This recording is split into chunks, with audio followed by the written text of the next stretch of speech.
For 8 long years, a little boy named Sam kept touching his ear. Every doctor his dad took him to said the same thing. "There's nothing we can do."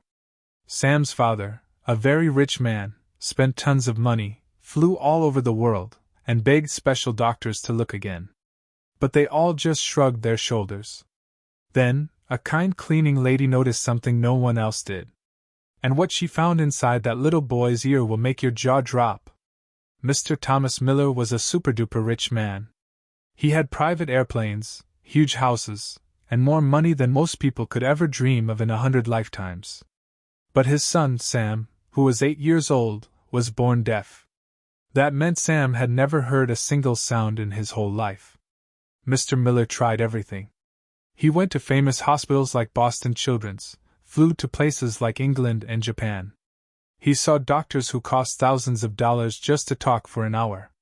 They did lots of tests, special pictures of his head, and even some tiny operations. But all of them said the same sad thing. "It can't be fixed. You have to accept it." But Mr. Miller just couldn't accept it.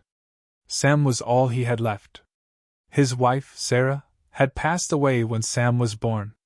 So, Mr. Miller kept looking, kept spending money, and kept praying to God for an answer. What he didn't know was that the answer wasn't going to come from a fancy hospital. It was going to come from the kind lady he just hired to clean his floors. Her name was Maria. She was 27 years old. She didn't have a college degree or a lot of important papers. She was just a nice lady trying to earn money to pay for her grandma's nursing home bills. But Maria noticed something about Sam that every fancy doctor had missed. Something in his ear, something dark and hidden. And one evening, when Mr. Miller was away, Maria made a very brave decision. It was a choice that would either save Sam's life or get her into a whole lot of trouble. The Miller mansion was huge, stretching across a giant piece of land in a sunny state called California. From the outside, it looked like a place straight out of a fairy tale. Big white pillars, windows that sparkled like diamonds in the sun, and gardens trimmed perfectly.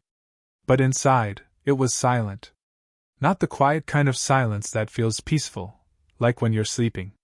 This silence was heavy and sad, like something important had gone missing. The house helpers moved through the hallways without a sound. Their footsteps were soft and careful. They had quickly learned that Mr. Miller liked things super quiet. No music played in that house, no TV shows, no happy giggles bouncing off the walls, just silence. And somewhere in that silence, a dad was feeling very, very lost. Mr. Thomas Miller sat in his study almost every evening. He would stare at the painting of his family hanging over the fireplace. There she was, Sarah, his wife, her smile painted forever, her eyes still bright and happy. Next to her, a younger version of himself, looking full of hope and happiness. And between them, Sam, who was 3 years old in the picture. This was before Mr. Miller understood that his son would never hear his mother's name. Sarah had passed away the day Sam was born. Complications, the doctors called it. Too much bleeding, not enough time. Mr. Miller held her hand while her eyes slowly closed. She had been trying to say something. Her lips moved, but no sound came out. Just like their little son. Mr. Miller never stopped blaming himself.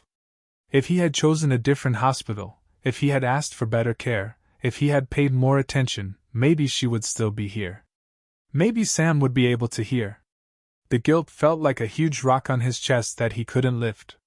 So, he did the only thing he knew how to do. He spent money. Millions and millions of dollars. He found the best doctors on earth, flew across oceans, and stayed in hotels that cost more in one night than most people earned in a month. Every doctor said the same thing. Your son's deafness is something he was born with. There's nothing we can do. You need to accept this. Accept it? How could he accept that his boy would live in silence forever? How could he accept that Sam would never hear his father say, "I'm sorry your mommy isn't here"? So Mr. Miller kept searching, kept writing big checks, kept hoping that somewhere out there, someone had the answer. He didn't realize the answer wasn't coming from a famous doctor. It was coming from someone he would normally never look at twice. Someone who was about to walk through his front door with only hope in her heart, and bills she couldn't pay. Her name was Maria, and she was about to change everything. Maria Sanchez arrived on a Tuesday morning in October. The sky was gray, the kind of gray that makes everything feel a little sadder than it should. She stood at the big gate of the Miller estate, holding her bag tight with both hands, trying to breathe slowly and calmly. This was it, her last chance. Back in her hometown, her grandma was in a nursing home. The bills were piling up on Maria's kitchen table like a tall tower that kept growing. 3 months behind, the letter said. If she didn't pay, they would move her grandma to a state-run home. Those were the kinds of places where people were often forgotten, where no one held your hand, where you became just a number instead of a name. Maria couldn't let that happen. Her grandma had raised her, taken her in after her parents passed away in a car accident when Maria was 11. She fed Maria when there was no food, prayed for her when life felt super hard. That wonderful woman deserved better than a cold room and strangers who didn't care. So Maria took this job as a maid at a rich man's mansion. She didn't care about the fancy address. She didn't care about the rich family. She just needed the money. The head housekeeper, Mrs. Davis, met her at the door. Mrs. Davis had a serious face and sharp eyes. She was the kind of lady who noticed everything and didn't easily forgive mistakes. "You're Maria?" she asked. "Yes, ma'am," Maria replied. "You'll clean. You'll stay quiet. You'll keep to yourself. Mr. Miller doesn't like anyone bothering him, especially around his son." Maria nodded. "I understand." "Do you?" Mrs. Davis asked, raising an eyebrow. "Because the last girl didn't. She tried to get too friendly with the boy. Thought she could help. She was gone within a week." Maria swallowed hard. "I'm just here to work, ma'am." Mrs. Davis looked at her for a long moment, then nodded. "Good. Follow me." As they walked through the huge house, Maria kept her eyes mostly down, but she couldn't help noticing things. The silence was so thick it felt like a living thing. The way the other house helpers moved without talking, without smiling. The sadness that hung in the air like a thick fog. And then she saw him. A small boy sitting on the shiny marble stairs, carefully lining up toy cars. He didn't look up. He didn't seem to notice anyone.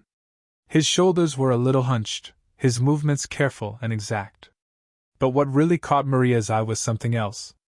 The way he kept touching his right ear, just for a moment, almost like a habit. And the tiny little wince that crossed his face each time he did it. Maria's chest felt a little tight. She had seen that look before.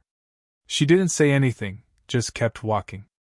But her heart whispered something she couldn't ignore: pay attention. Days turned into weeks. Maria cleaned floors, wiped windows, and folded clothes. She kept her head down, just like Mrs. Davis told her, but she couldn't stop watching Sam. Every morning, it was the same routine. The boy would sit alone in the sunny room, surrounded by model airplanes and puzzle pieces. His world was small and safe, just for him. No one bothered him there. The other house helpers avoided him, not because they were mean, but because they seemed scared. Like his silence was something they might catch. Some whispered that the boy was cursed, that losing his mother when he was born had also taken his hearing. Silly superstitions, Maria thought. But Maria saw something different. She saw a child who was terribly lonely. A boy who sat by windows and pressed his small hand against the glass, watching the world move outside without him. She saw the way he would sometimes look at his father when Mr. Miller walked past without stopping, and how Sam's little shoulders would droop just a bit lower. She saw how he touched his ear over and over, wincing each time, and no one seemed to notice. Or maybe they had just stopped noticing a long time ago. One afternoon, Maria was dusting the hallway near the sunny room when she saw Sam struggling with a wing on a model airplane. His small fingers couldn't get the piece to fit. Frustration crinkled his face. Maria knew she shouldn't interfere. Mrs. Davis's warning echoed in her mind. But before she could stop herself, Maria knelt down and gently took the wing. She fitted it into place with a soft click. Sam looked up at her, For a moment, they just stared at each other. Then something happened. The tiniest smile, just a little flicker at the corner of his mouth. Maria's heart felt warm and happy. She smiled back and gave him a small wave.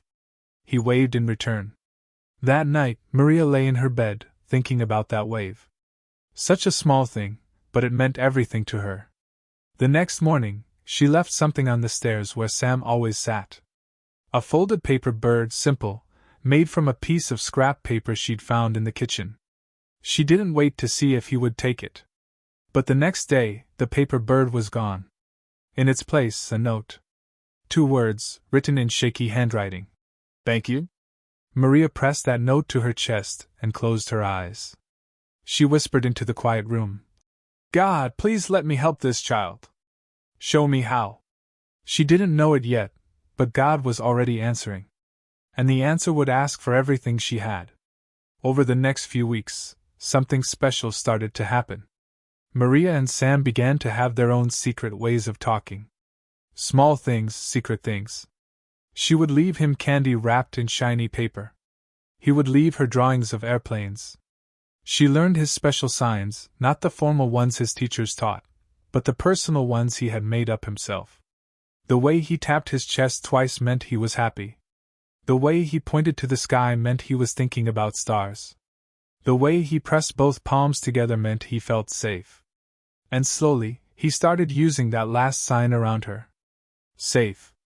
Maria treasured that more than anything. But not everyone was happy about their special connection. One evening, Mrs. Davis stopped her in the kitchen. "I've seen you with the boy," she said. Maria's stomach dropped. "Ma'am, I don't." Mrs. Davis's voice was sharp like broken glass. "I warned you. Mr. Miller has rules. Staff doesn't get close to Sam. You are not to interfere." "I'm not trying to cause trouble," Maria said softly. "He's just lonely. That's not your concern." Mrs. Davis stepped closer. "You're here to clean, not to be that child's mother, not to fix what can't be fixed." Maria bit her tongue. Fix what can't be fixed. That's what everyone said. Even here, in this big house where the boy lived, they had all given up. "If Mr. Miller finds out you've been interfering, you'll be gone," Mrs. Davis continued. "No good recommendations, no second chances." Mrs. Davis's eyes were cold. "Think about that." She walked away, her heels clicking against the floor like a countdown clock. That night, Maria sat on her bed, staring at the wall. She thought about her grandma, the bills, the paycheck she desperately needed.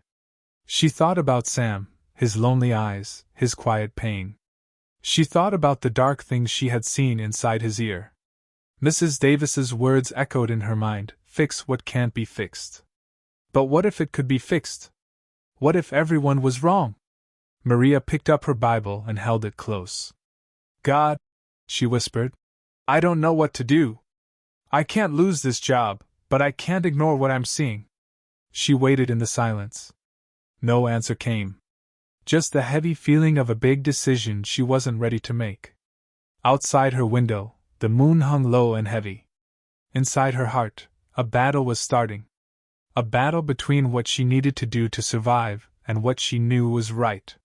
She didn't know it yet, but that battle was about to end because the next morning, everything would change. The next morning came, cold and quiet. Maria was sweeping the hallway when she heard it. A soft thud, then nothing. She stopped and listened. Another sound, like a tiny, muffled cry. Her heart jumped. She followed the sound to the garden door. And there was Sam. He was sitting on the stone bench, his small body hunched over, both hands pressed tight against his right ear. His face was all scrunched up, tears streaming down his cheeks, but no sound came from his mouth. He was crying in complete silence. Maria dropped the broom and ran to him. She knelt in front of him, her hands shaking a little. "Sam, Sam, look at me!" He opened his eyes. They were red and wet, full of pain. She gently made a sign for your ear. He nodded, more tears falling. Maria's chest felt like it was being squeezed. "Can I look?" she signed carefully. "I'll be gentle. I promise." He hesitated. Fear flickered across his face. But then he leaned forward. Trust.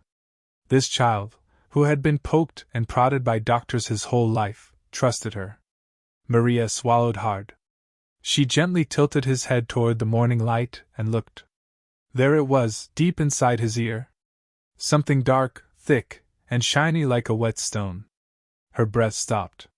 It was bigger than before, clearer. How had every doctor missed this? How had every special picture overlooked it? Maria's mind raced back to her cousin, Michael. He had a blockage that kept him deaf for 6 years. A simple little procedure had changed his life completely. Maria's hands trembled. Sam, she signed slowly. There's something in your ear. Something that shouldn't be there. His eyes went wide. We need to tell your father, she signed. Panic exploded across his face. His hands moved fast, frantic. No, no, doctors, please! They hurt me, always hurt, never help. Maria's heart felt like it shattered into 1,000 pieces. She understood. 8 years of special doctors, 8 years of procedures, 8 years of pain with no relief.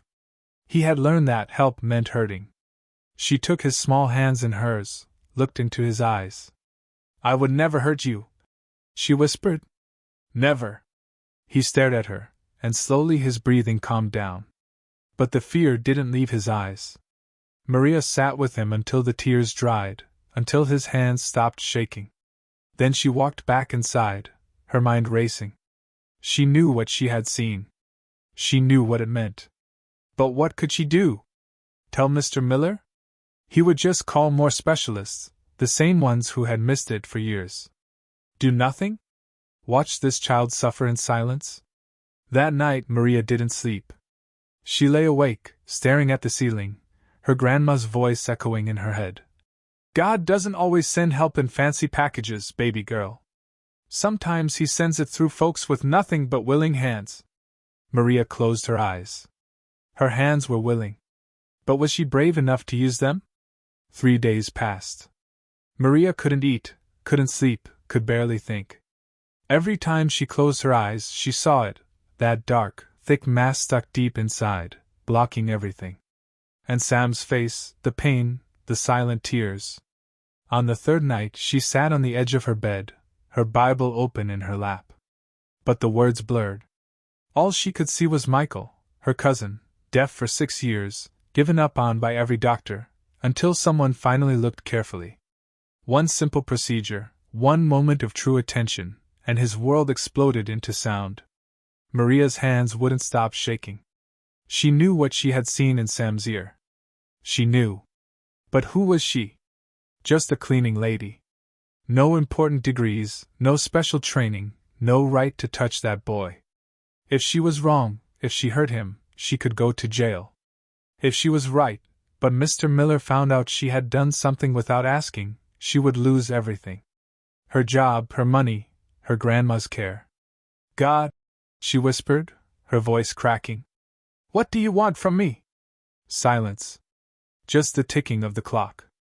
She thought about her brother, David, who passed away when he was 14. He had been sick for months, complaining of pain, but they couldn't afford doctors, couldn't afford help. Maria watched him get weaker and weaker, watched him struggle to breathe, watched him try to speak words that wouldn't come out. He died in her arms, silent, just like Sam's world. She had promised herself that day, promised God. Never again. She would never stand by while a child suffered. But this was different. This wasn't her brother. This was a rich man's son. And she was nobody important. Maria closed the Bible, stood up, and walked to the window. The moon hung heavy outside, spilling silver light across the gardens. Somewhere in this huge house, a little boy was sleeping with pain in his ear and silence in his world. And she was the only one who had noticed, the only one who had seen. God, she breathed. I'm scared. I'm so scared. But if this is what you're asking. Her voice trailed off. She thought of her grandma's words. The Lord doesn't call the equipped child. He equips the called. Maria wiped her eyes and made a big decision. Tomorrow, If Sam showed pain again, she would act. She would trust what God had shown her, even if it cost her everything. She climbed into bed, her heart pounding. Sleep wouldn't come easily. But a strange, heavy peace did. The kind of peace that comes when you've decided to step off a high cliff and trust that God will catch you. Tomorrow was coming, and with it, the moment that would change everything. The next evening came too quickly. Mr. Miller was away on a business trip. The house was quiet. Maria was folding clothes in the hallway when she heard it. A thump. Her heart stopped. She ran toward the sound. Sam lay on the hallway floor curled up, both hands pressed to his ear, his face twisted in terrible pain. Tears streamed down his cheeks.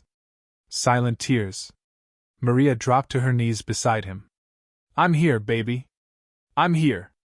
She gently held his head, tilting it toward the lamplight. The dark mass was clearly visible now, swollen and pressing against his ear. Her hands trembled. This was it, the moment.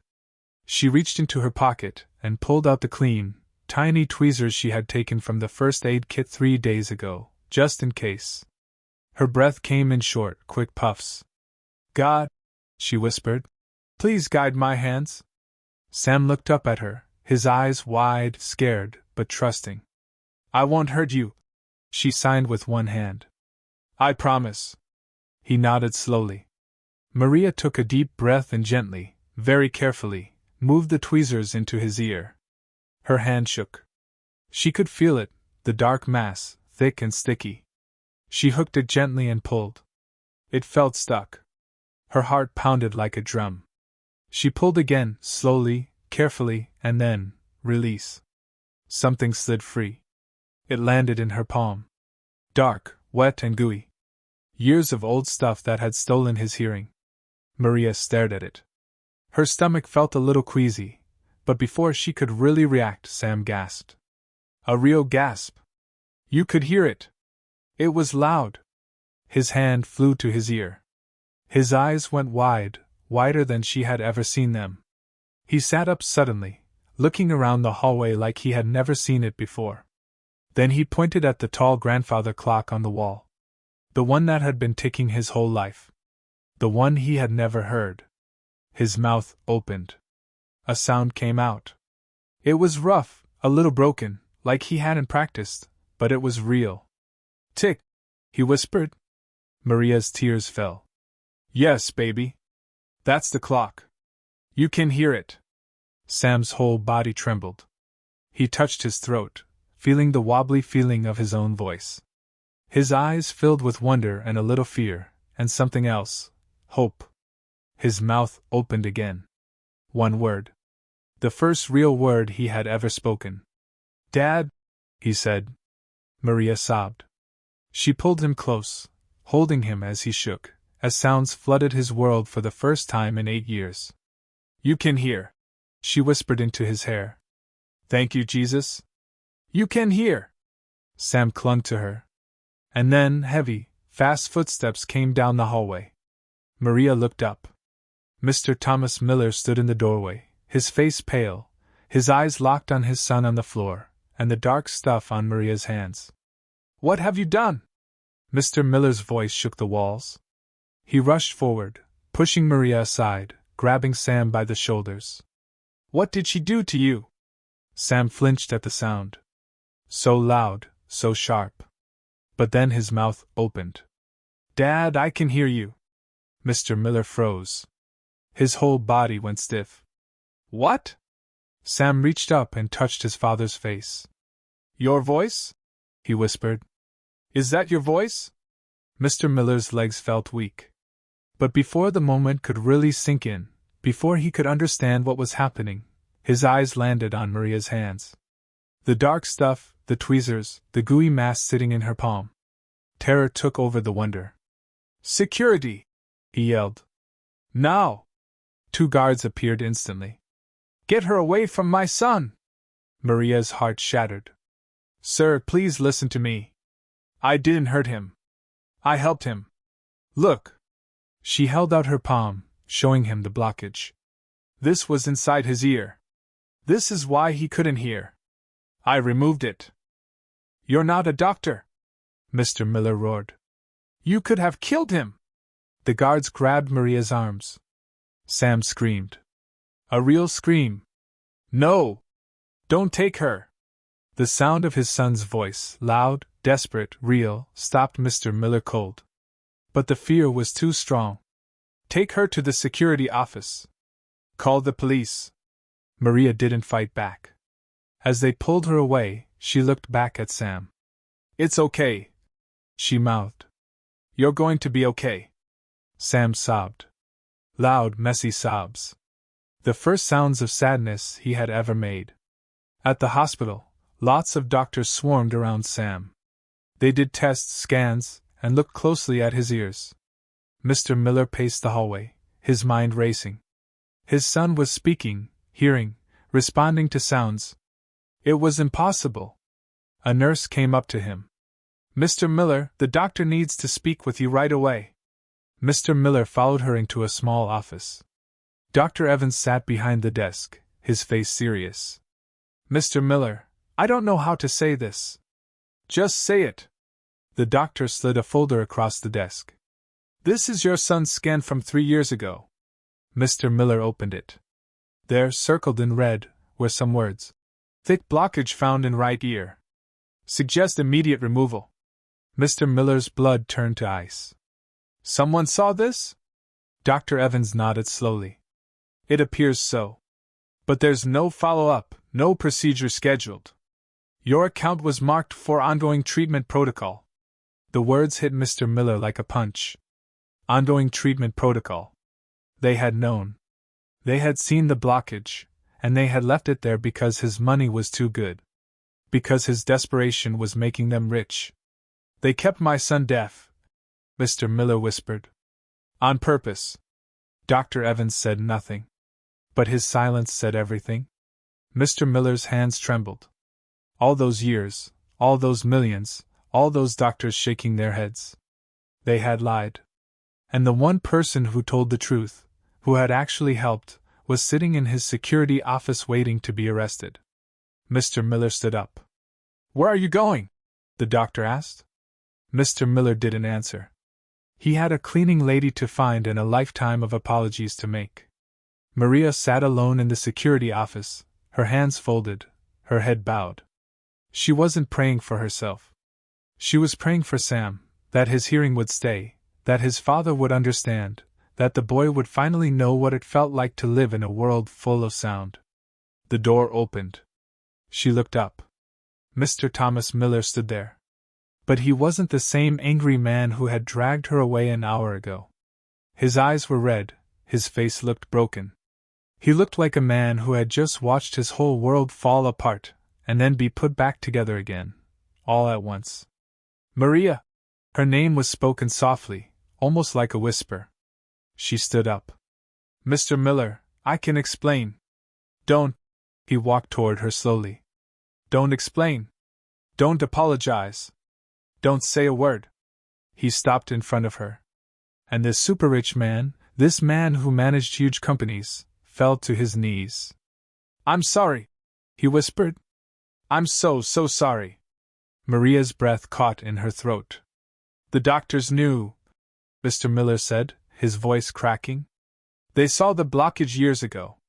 They left it there because my money was too good to cure." Tears streamed down his face. "I trusted them. I trusted their fancy degrees and expensive hospitals. I threw millions of dollars at my son's problem and never once stopped to actually look at him." He looked up at her. "But you did. You saw him. You saw his pain. You paid attention when no one else bothered." Maria's own tears fell. "I just loved him, sir. That's all." Mr. Miller shook his head. "No, that's everything." He stood up slowly. "I've spent 8 years trying to buy a miracle, and God sent one through the woman I hired to clean my floors." Maria wiped her eyes. "God uses the willing, Mr. Miller. That's what my grandma always said." Mr. Miller nodded. She was right. They walked back to Sam's hospital room together. The boy sat on the bed, big headphones on, listening to music for the first time. His face was pure wonder. When he saw them, he pulled off the headphones and ran straight to Maria. He wrapped his arms around her waist. "Thank you," he said. His voice was rough, like he hadn't practiced, but it was beautiful. Maria knelt down and held him tight. "You were always worth hearing, baby. Always." Sam pulled back and looked at his father. "Dad, I can hear your heart. It's beating fast." Mr. Miller dropped to his knees and pulled his son close. For the first time in 8 years, Sam heard his father cry, and Maria, standing quietly beside them, finally let herself breathe a sigh of relief. God had answered her prayer. Not with money, not with medicine, but with willing hands and a faithful heart. Sometimes that's all a miracle needs.